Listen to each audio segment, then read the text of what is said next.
Hello YouTube. But now I shine with your reflection on me. My name's Emma and you might know me from Instagram as the Broke Generation, and now here I am adding to my millennial cliche identity by joining YouTube. Why are we here on YouTube? Well, it's been a long time coming, to be honest. Instagram has become a bit of a toxic environment, I've noticed, and I've heard a lot of other people on YouTube say that, you know, while all social media has its cons and its massive downsides, YouTube kind of maintains this kind of, I don't want to say innocence because obviously I'm completely naive to the platform and it might turn out to be terrible for me, but I just feel the way that Instagram is going and the way that I personally am going, I can't create the content that I want to create on there anymore. I think it's really become not about the content anymore, and it's kind of become about this hyper obsession with how creators behave and whether they're doing enough and whether they're relatable enough and whether they're normal enough. And obviously there's the algorithm aspect, which is a contentious topic and everyone has their opinions on it. But I'm finding that the types of content that I want to start doing, I'm finding I'm trying to sort of shove a square peg into a round hole. I love video, for example, and Reels do well, so I'm going to start shoving everything into Reels. And then I thought, should I join TikTok because that's different, but I don't really use TikTok. I'm 30. I'm too old for TikTok, in my opinion. And yeah, I don't consume that content. So I kind of thought, well, what content do I consume? And I love vlogs, I love YouTube, I've always loved YouTube, and I've always kind of thought that maybe I'd be alright at vlogging because I loved that side of Instagram. I love putting bits and pieces on stories, but the replies, the DMs, the opinions, I think that Instagram's become a place where users seem to think that they have sort of a right to police what creators say and do and how they say and do it and whether it fits their kind of standards. And it's just become really difficult. So there's that side, it's become really difficult from that perspective, and also just the kind of limitations of the platform. The fact that it's all phone based, I can't really go on there without seeing DMs and without having a bit of a doom scroll. And it's just kind of, yeah, me and Instagram are having a bit of a rocky time. I still think it's great for certain things like bite-sized bits of content, shareable bits of content. I do actually love Reels, but I like making funny Reels. And so then when I'm sort of like not really able to put the messages out about the money stuff and the mindful stuff and the personal finance and this, that and the other on the grid, it just becomes kind of like a collection of funny Reels, and that's not what I want to put out. So my other favourite, obviously, pieces of content that I create on my podcast and my newsletter, and I think that they're a bit similar to YouTube in a way that you kind of, it's about what you've created, and there isn't like a direct reply function and you're not putting stuff up in real time. So here we are on YouTube. There's a number of other reasons, like for example, the last couple of years we've all been in and out of lockdowns in various different ways. I'm in Melbourne and we've had one of the longest in the world. And the years are just flying by. I'm 30. I can't believe I'm 30. And so part of the reason I want to give YouTube a try is because I want to remember my life, especially now that we're kind of, I mean, hopefully getting it back again. I kind of want to remember this time, and I want to remember the person I became at this point because of the pandemic, and it's come at a specific time in everybody's life, you know, it's going to be a really pinnacle moment 2 years for everyone. But for me, that kind of intersecting with me turning 30 and, you know, and a bunch of other identity crises I've been having, I'm on this sort of journey to rebuild and heal and kind of rediscover myself. But you know what I mean. I think that coming out of lockdown and emerging from this has left us all in different places and become different people as a result. And I want to document that, and I want to remember that for myself, as well as use that as a way to keep talking about money and career and lifestyle in the way that I do. So another thing about what this channel is going to be is I often, when I'm sort of trying to reconcile in my head where I fit in with the creator world, as every creator has this dilemma at some point, you know, why am I different? What do I offer? I'm not, you know, a financial advisor or this or that. One thing I always kind of come back to is that I'm a bit like, and I mean this in the humble way possible, I suppose, but I'm a little bit like Carrie Bradshaw in Sex and the City in that I'm not an expert on finance, and she's not an expert on relationships, but she is living the struggle with you, learning things along the way, and she writes her column as she does that. And that's kind of what my content is. All of my content is really fueled by my lifestyle, the things I discover, and the things that I sort of notice and choose to research more from like a psychological perspective or a mindset perspective. And that's a lot of that is what my newsletter is, and my podcast as well. And so I'm trying to sort of fuse in these vlogs, they're going to be vlog style, these videos, and just sort of take you along in a bit more of a candid look at how my life as a 30-year-old, God, is driving my content and is driving me to discover the things that I'm discovering about myself and our generation and the world, and how that relates to the challenges we face, how we can overcome them, how I want the world to be, and how we can all strive to contribute to that. Quick overview about me. I'm British, if you didn't know. I'm living in Melbourne, Australia with my partner. I moved here because of him. We met in the UK, did the long distance thing. It was all very last scene of Love Actually. Then I came here because it was just kind of simpler visa-wise, ended up hanging around, got stuck here in a pandemic, and here we are. I work part-time in advertising and branding, and then part-time I do this stuff, podcast, newsletter, Instagram, and now YouTube. My kind of ethos is about making you feel good about money, healing your relationship with money, having a positive relationship with your finances, and sort of unpacking the psychological side of why our generation, millennials, Gen Zs, and onwards, struggle so much with money, and how we can not struggle with money. And I think for me that starts with feeling good about money. And that's kind of how my content has evolved since I started the Broke Generation 3 years ago. There are people that are experts in investing. There are people that are experts in budgeting. There are people that are experts in frugality. And I've gone from trying to be everything to everyone to realizing that my superpower, my niche, my specialist subject is the psychological stuff and the mindful stuff, and I'm actually going down the route of studying some of that at the moment. I'd like to kind of take that a step further and do some formal study in that area, because I think that will be a really cool thing to share with you and to document and to flesh out the stories that I tell in my weekly newsletter that goes out on Monday morning, and my Instagram content and my podcast. So let's get into it. Let's start this very first vlog and we'll see how it goes. I hope you enjoy the ride. So in this lockdown, I have started working out a little bit. So I've got this little gym set up at the front of our garage. But since I hurt my tailbone, I have not been able to hardly do anything.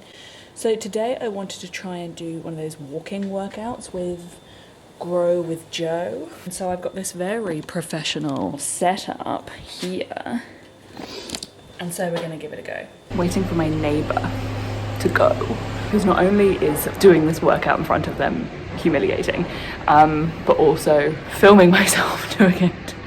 They'll be like, this is new. Someone started a YouTube channel. I mean, it goes without saying that I, look fantastic, and Gymshark will just be knocking on my door any moment now. But anyway, let's do this.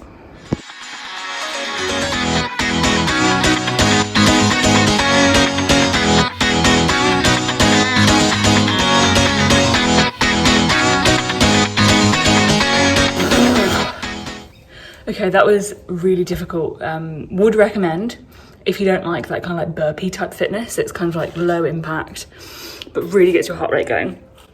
God, the first few moves I was like, I feel like I'm in like seniors aerobics. Like, this is too simple, even for me. I was wrong. I got sweaty and like my heart rate was like nearly max the whole time. So I want to become one of those people that puts oil on or moisturizer or something on their body after a shower, but I'm never that person. I've never been that person. But I kind of didn't know that anybody was that person, to be honest, until like, I don't know, people said that they moisturize the whole body, and I was like, okay, when are we doing this? When are we having the time? And also you see people at like gyms and stuff slathering their body in creamy goodness, and I never do that. I've got also my Mecca Beauty Loop box to go through. I'm a bit disappointed actually with the Mecca Beauty Loop, because I'm a level 3 and look, It's really unlike me to be a level 3, but I've spent a lot at Mecca because I had, long story short, I had some vouchers for Maya that I needed to use, and I was able to use it in Mecca at Maya, so I kind of cheated the system, but it meant that I bought a lot of really expensive stuff because the vouchers were quite a lot of money because it was a flight credit for a flight back to the UK that couldn't go ahead. So I'm now level 3 and I've never been level anything before. And I like went just straight in ham with level 3. But like, I was really disappointed this month. Like, I got this by Terry powder, which is kind of cool. And I did get a mini creme de la mer. So, I mean, I'm being a total brat. But I keep getting these Tocha perfume things. And my friend who's level 1 got a Wilhelm Perfumery one. And that just is unforgivable to me. I'm sick of these. I'm sick of them. But we did trade. Luckily, I gave her a mascara because I don't wear mascara. And she gave me this, which is exciting. But it's got me thinking about like the novelty kind of aspect of it. Like, I do have a bit of beef with these minis because they're terrible for the environment, and how often, or even if they get used, they're still terrible for the environment, right? But I do like the fact that they reward their members with something that's actually usable. It does work because quite often, especially with these Wilhelm perfumeries, I will go online immediately and consider buying it. And I don't know, I think it's because you're in this heightened state of excitement at getting these little freebies. I don't know, I want to think a bit about that, like what's going on psychologically there, because I mean, there's no such thing as a free lunch. This is obviously a benefit to them in some way. And I just think it's really interesting that without fail, I consider buying something, and they put inexpensive stuff on purpose, obviously, especially in the level 3 because you're getting better stuff. I just think it's interesting that you're in this heightened state of giddiness because you've got this free stuff, and they're little and they're cute and they're exciting, and you're trying it for the first time. And I'd love to know how many sales they get from Beauty Loop links, because I imagine quite a lot.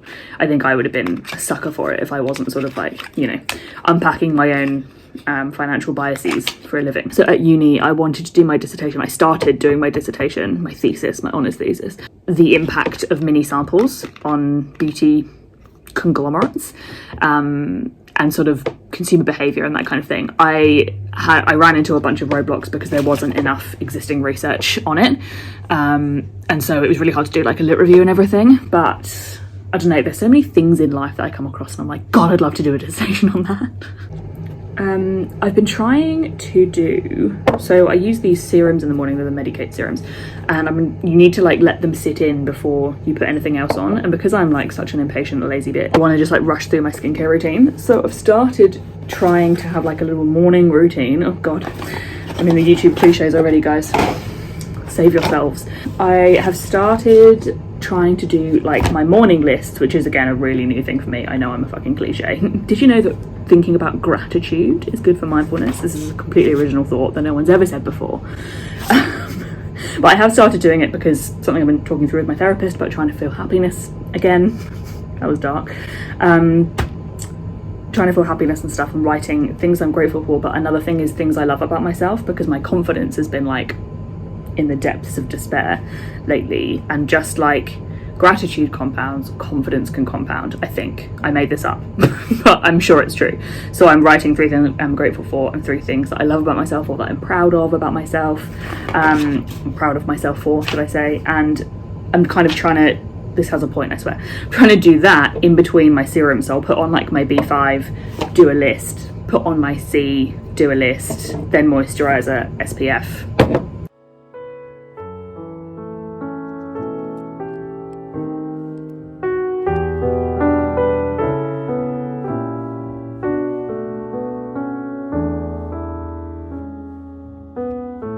Living out my best aesthetic life because I spilled my coffee on the carpet this morning, and you need to put like a weight over the top of the cleaner. I didn't have anything except a melon, so you know, resourceful is my middle name.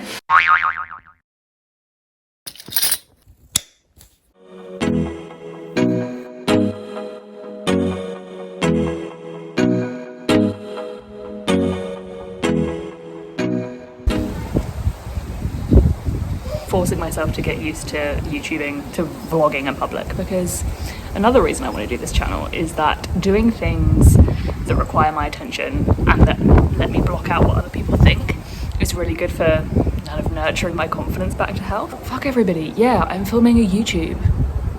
So what?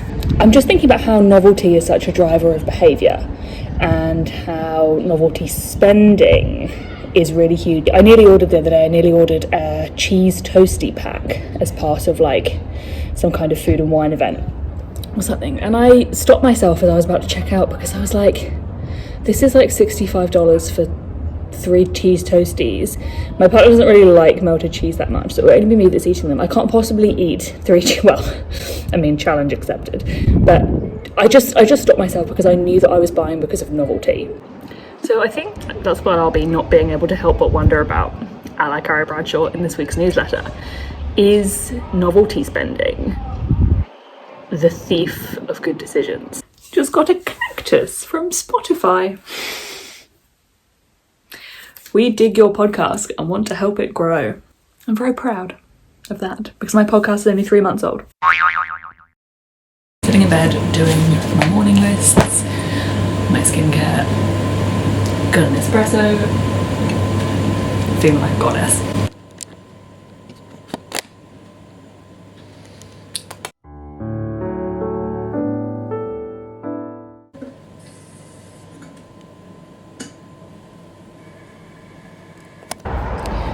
I've brought myself to the city, to the CBD, for a walk around because before everything reopens, because I've been saying since the beginning of the pandemic that I wanted to walk around the city when it's quiet. Within my radius, it's perfectly legal, but I wanted to do it every single time. We've been in lockdown 6 times, so I've had 6 long opportunities to do this, and I never did it, and so now I'm going to do it. And people are looking at me vlogging, but we don't care.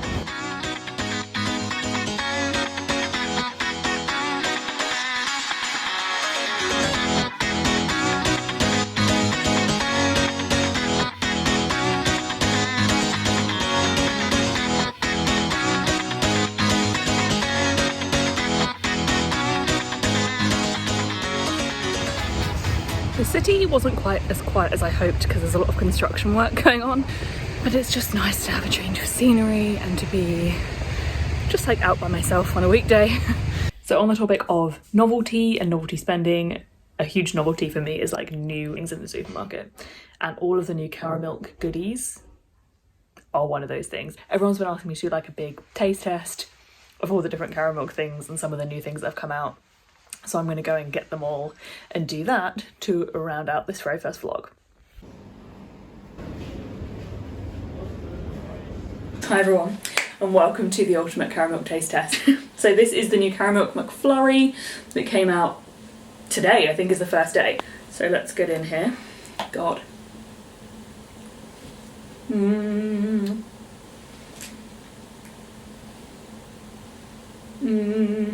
That is pretty tasty. I've got to pace myself because I've got to try all these things. Then I have the stick ice cream. Haven't tried this before either. It's a bit like a Magnum. Oh. Shit, that's actually, oh. It's actually really nice. Let me just cleanse my palate. Now, this is where I've really got these. Caramilk baubles. I thought they were bubbly inside for some reason. I think the picture is really deceiving. Looking at it now, I know, I can see that they're not. Shockingly, it tastes exactly the same as a single block.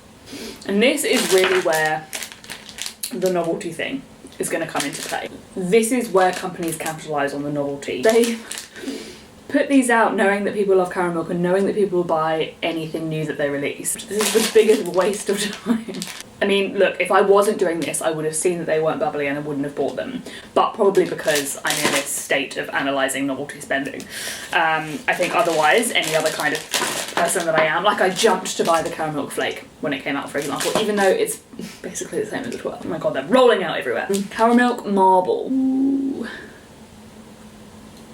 I wouldn't know that that was Caramilk if it slapped me in the face.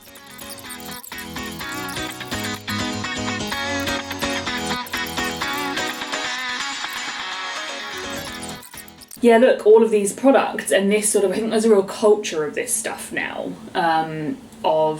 I mean, I don't know if it's the same in other countries, but particularly in Australia, I've noticed that there is a lot of limited edition stuff coming out that is truly limited edition, not like old days limited edition where it wasn't really limited and it hung around for ages. There is a lot of new stuff, and the sort of repeating of, you know, shoving Nutella into absolutely anything you possibly can, and collabs with different food companies or restaurants and that kind of thing.